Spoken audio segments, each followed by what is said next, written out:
वो एक भयानक जंगल था। तेज बारिश के बीच एंडी उस जंगलों में बुरी तरह से हाफता हुआ भागे जा रहा था। तभी अचानक उसका पैर झाड़ियों में पड़ी हुई किसी लाश से टकरा गया और वो मुंह के बल गिर पड़ा।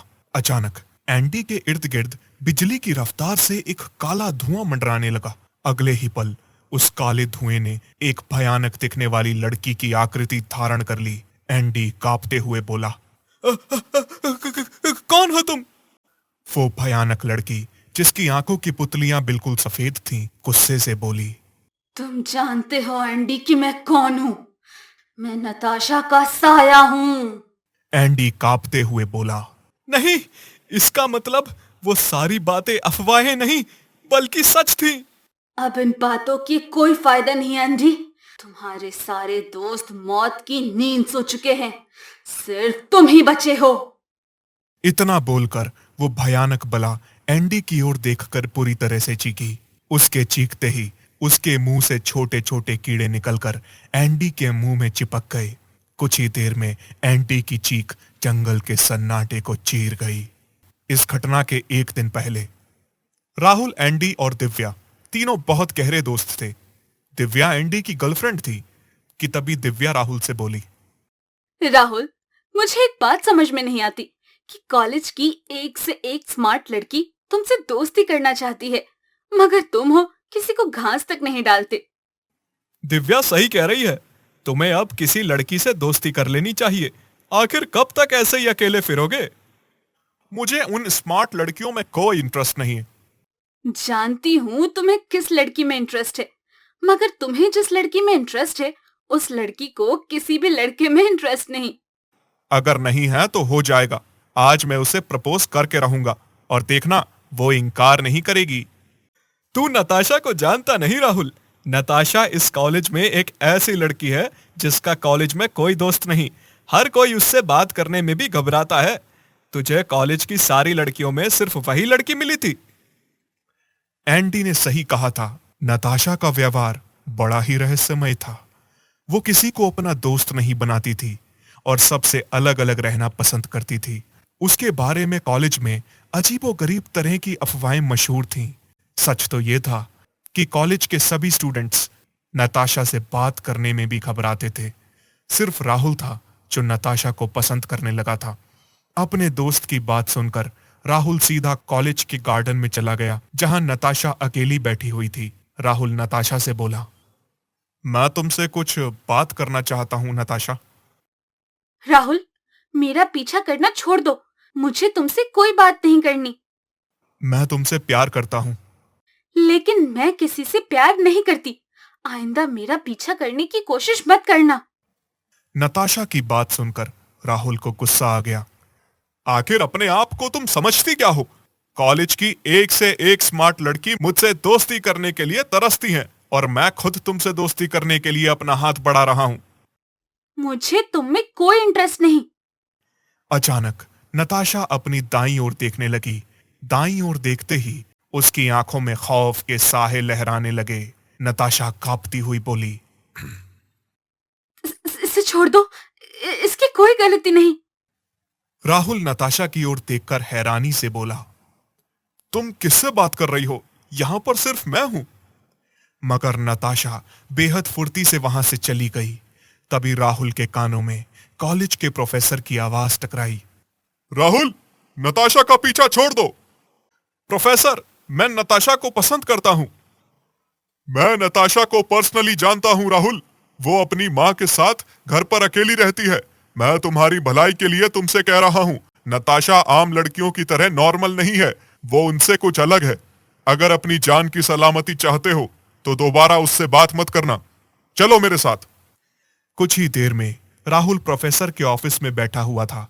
प्रोफेसर राहुल की ओर देखकर गंभीर लहजे में बोले, आज जो नताशा के बारे में मैं तुम्हें बताने जा रहा हूं, शायद तुम्हें अजीब लगे। कैसी बात? तुमने कभी उन जुड़वा बहनों के बारे में सुना है जिनके शरीर आपस में जुड़े होते हैं? हाँ, सुना है। कुछ साल पहले नताशा की एक जुड़वा बहन थी जिसका शरीर नताशा के शरीर से जुड़ा हुआ था। कहते हैं कि उसकी जुड़वा बहन नताशा के स्वभाव से बिल्कुल विपरीत गुस्से वाली और चिड़चिड़े स्वभाव की थी। वो नताशा से अलग नहीं होना चाहती थी। वो नहीं चाहती थी कि अलग होने के बाद नताशा की जिंदगी में उसके अलावा और कोई भी आए। मगर हॉस्पिटल में ऑपरेशन के दौरान उन जुड़वा बहनों को अलग किया गया तो नताशा की जुड़वा बहन की मौत हो गई। कहते हैं कि उसकी बहन हर उस इंसान के लिए मौत का साया बन जाती है जो नताशा के करीब आता है। मरने के बाद भी वो नताशा से अलग नहीं हुई। नताशा अपने आप से बात नहीं बल्कि अपनी बहन की आत्मा से बात करती है। प्रोफेसर की बात सुनकर राहुल दांत पीसते हुए बोला, लगता है आप कोई हॉलीवुड की फिल्म देखकर आए हैं, इसलिए बकवास पर बकवास किए जा रहे हैं। इतना बोलकर राहुल पैर पटकाता हुआ वहां से चला गया। उसी शाम राहुल अपने दोस्तों के साथ बैठा हुआ था। एंडी राहुल की ओर देखता हुआ बोला, कम ऑन राहुल, मैं पहले ही जानता था नताशा तुम्हें ना बोल देगी। राहुल, नताशा के अलावा भी संसार में बहुत सी लड़कियां हैं। राहुल अपनी दोस्तों की बात सुनकर गुस्से से बोला, वो अपने आप को समझती क्या है? उसने मुझे ना कहकर अच्छा नहीं किया। मैं उसे सबक सिखा कर रहूंगा। उसने मेरी दोस्ती के प्रपोजल को ठुकराकर मेरी इंसल्ट की है और तुम दोनों जानते हो कि राहुल सब कुछ बर्दाश्त कर सकता है लेकिन अपनी इंसल्ट बर्दाश्त नहीं कर सकता। चलो मेरे साथ। कहाँ? नताशा के घर। प्रोफेसर बता रहे थे कि नताशा अपनी माँ के साथ अकेली रहती है। राहुल अपने दोस्तों के साथ आधी रात के वक्त नताशा के घर के अंदर घुस गया।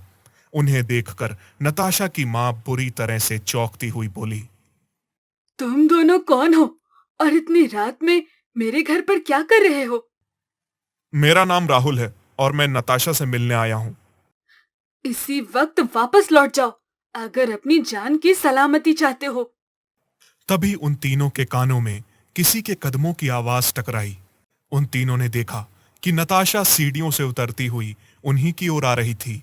नताशा राहुल के करीब आकर खड़ी हुई, रहस्यमय अंदाज में देखते हुए बोली, मैं जानती थी कि तुम यहाँ जरूर आओगे।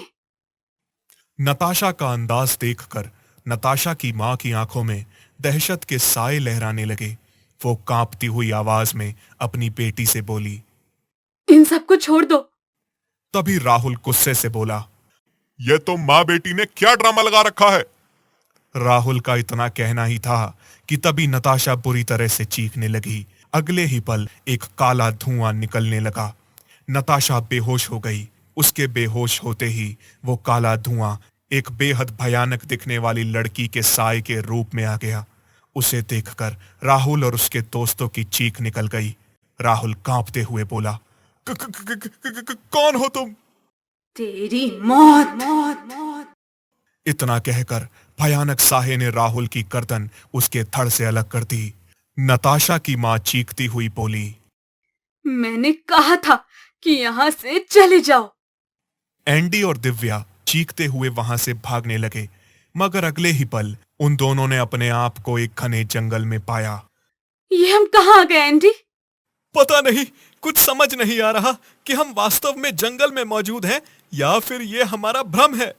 तभी उनके कानों में एक लड़की की भयानक चीख टकराई। अगले ही पल वो काला धुआं बिजली की रफ्तार से उनके इर्द गिर्द मंडराने लगा। लगता है वो भयानक दिखने वाली लड़की का साया हमें जिंदा नहीं छोड़ेगा। अचानक उस धुएं ने फिर से भयानक लड़की के साए का रूप धारण कर लिया। उसकी आंखों की पुतलियां बिल्कुल सफेद थीं। उसके बाल जमीन पर फैले हुए थे और उसका चेहरा बिल्कुल काला था। उस साए ने बेहद फुर्ती से दिव्या को पकड़कर हवा में उछाल दिया। दिव्या चीखती हुई एक पेड़ की नुकीली शाख पर जा टकराई। नुकीली शाख दिव्या के सीने के आर पार हो गई। दिव्या दर्दनाक चीख के साथ शांत हो गई। ये तुमने क्या किया? वही जो कुछ देर बाद तुम्हारे साथ होगा। एंडी वहां से चीखता हुआ भागने लगा। अचानक उसका पैर किसी की लाश से टकराया। एंडी ने देखा वो लाश उसके दोस्त राहुल की थी, जिसका धड़ और कटा हुआ सर उसके सामने पड़ा था। Oh my God! आखिर ये सब कुछ हो क्या रहा है? राहुल की मौत तो नताशा के घर पर हुई थी, उसकी लाश यहां पर कैसे आ गई? तभी वो काला साया बिजली की रफ्तार से एंडी के नजदीक आकर बोला, जैसे तुम यहाँ आ गए। कुछ ही देर में एंडी की दर्दनाक चीख जंगल के सन्नाटे को चीर गई। To the flashback story. अगली सुबह नताशा की आंखें वहीं पर खुली जहां पर वो बेहोश हुई थी। नताशा फर्श पर खून के धब्बे देखकर डरती हुई अपनी मां से बोली, माँ, कहीं वो तो नहीं हुआ जिस बात का मुझे डर था? हाँ, वही हुआ। उसने उन तीनों को मार दिया और हमेशा की तरह उनकी लाशें यहाँ से गायब हो गई। और मुझे विश्वास है कि हमेशा की तरह उनकी लाशें कभी नहीं मिलेंगी। तुम कॉलेज जाओ बेटी, तब तक मैं यहाँ पर खून के धब्बे साफ कर देती हूँ। नताशा हमेशा की तरह कॉलेज चली गई। शायद नताशा की बहन का काला साया उसका साथ कभी नहीं छोड़ेगा।